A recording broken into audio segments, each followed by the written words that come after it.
एक सुनसान गांव में एक पुराना हवेली था जिसे लोग भूतिया समझते थे। रात के समय लोग वहां से गुजरने से डरते थे क्योंकि हवेली से अजीब आवाजें आती थीं। एक दिन एक युवक ने अपने दोस्तों के साथ मिलकर हवेली में रात बिताने का फैसला किया। जब रात हुई तो उन्हें अचानक दरवाजे पर आहट सुनाई दी और ठंडी हवा चलने लगी। तभी एक धुंधली आकृति उनके सामने प्रकट हुई जो एक दुखी आत्मा थी।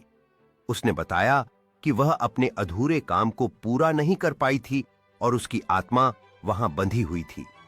युवक ने सहानुभूति दिखाई और मदद का वादा किया। उसके नेक इरादों से भूत की आत्मा को शांति मिली और वह धीरे धीरे गायब हो गई।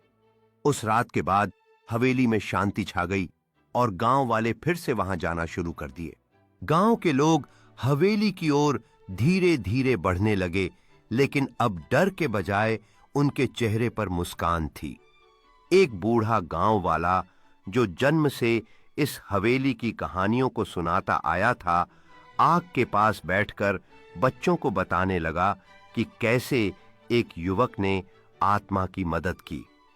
बच्चों की आंखों में आश्चर्य और रोमांच था और उन्होंने कहा कि वे भी उस युवक की तरह साहसी बनना चाहते हैं। उस रात के बाद हवेली केवल एक कहानी नहीं रही, बल्कि गांव के जीवन का एक महत्वपूर्ण हिस्सा बन गई।